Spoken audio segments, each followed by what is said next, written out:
Hello you guys, and welcome to day 12 of the vlog. Today I am here at home and prepping my lessons for next week. We actually have a collaboration day tomorrow. The students have about a half day, and then the afternoon is spent for us to collaborate with others in the building. So typically the other teacher who teaches the same thing as me, we meet up, we go through what we're teaching for Spanish, social studies. Oftentimes she gives me Spanish materials and I give her social studies materials, and so I figured just to do some prep work for that so our meeting's more effective, I would go over my planning for the next few weeks in social studies. And I wanted to walk you guys through what my planning process looks like just as a middle school social studies teacher, and kind of show you how I decide what we do in class and sort of what it looks like. And even though I have a lot of good materials from last year, what's interesting is I am starting out my 8th grade curriculum here with a mini unit on the Civil War, and the reason I'm starting with that this year rather than just straight up with Reconstruction like I did last year is because I'm pretty close with the teachers who these students had last year, and I know that they did not have time to cover the Civil War at all. So I figured it would be kind of awkward to start with Reconstruction and just have not really talked about the Civil War at all. So that's kind of why I'm starting with that, and want to show you how I plan out that unit. So let's take a look. Now I will be doing most of this video as a screencast showing my computer, since that's where most of this will be. But to start, I do have obviously my computer here. I also, just to prepare, make sure I was covering all the info, this is a book that we piloted and we didn't end up using, but to be honest, it's a really high quality book. The reading level actually might be a little high for some of the students, but it was basically, I just refreshed myself and reread the section that would be involved, just because I think it's easy to, especially with a variety of content areas, but maybe with social studies as well, it's easy to kind of not brush up on that stuff. And even though, yeah, you remember the main gist from year to year, I feel like sometimes you miss out on the little details or the nuances of certain things. So if you are kind of refreshing yourself on it, which I just did and it was very helpful, then that's nice, because it's been a while since I've taught the Civil War, about 2 or 3 years at this point. So let's go through the planning. All right, guys, so I have gotten my computer out and ready to go. I've got a couple different files open for prepping the planning. First of all, I just have this very generic document here that I use for figuring out what my plans are each day. Now, this isn't like the main planning sheet. This is just kind of like the short-term get your ideas down part. And I do complete formal lesson plans that have the full standards and are much more formal. This is just like the quick version, just because this is how I plan in terms of what decisions do I make when I'm trying to choose what to do. A couple other windows I have open. I also just have the notes. These are just what I had written down as main points from the reading I had just done. I've got this general document that I have shared with the other co-teacher with some of the stuff I have last year, Google Drive files for that.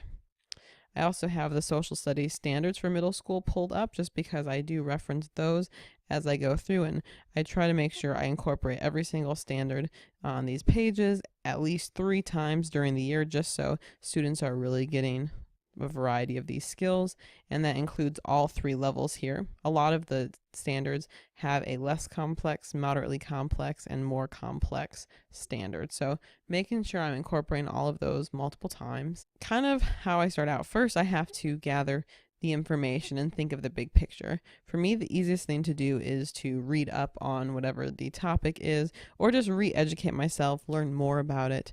I feel like one way that I can improve my teaching is to do this repeatedly, and then also just kind of always look for those, news stories or things that I think really can help make that historical content come alive. So that's always something I'm looking for, and just to have a better understanding of it, or how our lens shifts, so how our viewpoints change. So I did that already. It was about a 20-page section I read over and got these keynotes down. So I've got that. And then I also am just refreshing myself on the standards here, and kind of comparing that to what I already have. So on this document here, I started out first with the primary and secondary source part, which I already had. And then these things I just added, so we're going to skip those right now. And then we also did an inquiry-based QFT, that's question formulation technique.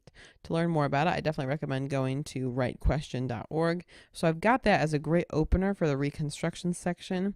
Put together a cause and effect chart that covers a lot of the key events here. I'll go ahead and pull these open. the cause and effect chart's great for reviewing things, and it is more of like a book-based activity. I don't do too much, but what happened next, with a couple of these events that lead to the Civil War, and then afterwards. And then I also put together just a slideshow. I do always try to have like one basic set of notes or, more formal information per unit. I don't want to just lecture a ton, but I feel like one day of that per unit can be helpful.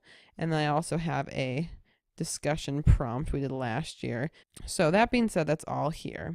Now I'm adding the Civil War stuff this year. So there are three main things. I basically am doing a mini unit, just 1 week on the Civil War, and actually it's really only going to be 4 days, but I am putting together a North versus South chart.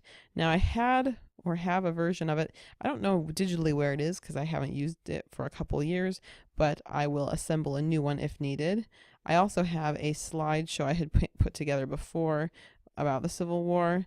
And so with that in mind, I have to actually go through and I'm going to edit some stuff. I was really happy. At my past school, I put together a really nice structured format for talking about all the wars in U.S. history. So I think the students appreciated that they kind of knew what to expect each time. So I'm going to be making some edits on that. And then I also am going to be putting together a choice project. This is something that's new, but when I'm thinking about choice projects, I'm trying to look at what are some different activities I can do to have students engage with the material, but that challenges different types of thinking for them. So, in generic traditional ideas of what school is, a lot of it's kind of all targeting the same type of intelligence, looking more so at verbal linguistic. They're still going to be part of that, but I also want activities that students who are more into arts and creative things are able to express themselves more fully or connect to it better. Also for those who are more interested in like theater or speaking, to have an option, as well as I think something either tech or something maybe STEM related. I don't know yet on the STEM, it might be more mathematical with data, but wanting to give them a chance to learn more. And this choice project will be specifically about the battles of the Civil War. And again, that's what I'm doing here. Obviously, it's not a full unit, but it just makes me feel better knowing that we spend 1 week on it, which is much better than jumping into Reconstruction and them not really having that Civil War experience. So I'm going to kind of assemble some of this stuff and then show you what it looks like. All right, you guys, so it's been a little while. I did get some work done on the North versus South chart handout. I have it set up here. I still have to fill out the information though. I know I do have a paper copy in an old notebook at school, so I'm going to take care of that when I'm at school. So there's that. And then I also updated the slideshow with some of my information, and that is on Google Slides, so it'll be easily accessible. And kind of my approach for notes, this is a random tangent, but I am going to be putting this on Google Classroom, and the kids, if they want, they can make a copy of it in their own drive and then add speaker notes. So they don't have to type what's on the slide, but they can type in additional things if they want to take notes that way. So I think at this point, that's about as much as I'll do for adjusting that. So then I would just kind of take a look at my big picture plan. I want to cover the Civil War and Reconstruction during the month of September. So when I'm planning out, I have already typed a few things here, but basically I try to think about what are the dates I'm working with and plan based on those dates. I find that's what helps me keep moving forward. I know some teachers get caught up in like only making, like 8th grade modern U.S. history teachers only making it to World War I or World War II. And I feel like that's such a big disservice because obviously, we're in 2018 now. We want to try to get as close to recent times as possible. So I guess I'm the kind of teacher who'd more so rather cover a wider range than, going really deep into certain topics, but then not giving the full perspective. Just a personal preference. So far, I have already mapped out next week. We have 4 days of regular teaching. We have September 11th related activities on September 11th. So I'll start off with the North versus South chart. We'll start notes if there's time. Finish notes, that's just from the slideshow. And there will be 2 days for the Battles of the Civil War Choice Project. I did not have a chance to get that set up tonight, but that will definitely be a weekend project this weekend coming up. We've got Constitution Day next week, so that is busy with those activities. But then that leaves me with the early out here. I'm not really going to count. So that leaves me with 8 days then to cover Reconstruction, which again is not a ton of time. But if I go back to my document with some of the things I have last year, the QFT takes 1 day. The cause and effect chart will take 2 days. The slideshow should take 1 day. I'll add in an extra day there. And then 3 days sounds about right for the past and present discussion. So let me go ahead and add that on my document. All right, I went ahead and I typed out what the rest of our month would look like. So you can see here, I've got this first week taken care of with the Civil War content. And then I've got our next week here, I guess the early out day. It could be Spanish, it could be social studies, I'm not sure yet, but I've got some of that there. And then we'll end the Reconstruction activities with the discussion. On the vlog, you'll see more details about some of these things later on, but that is a great way to cover these 2 topics right away, not feel like I'm dragging my feet too long with these topics.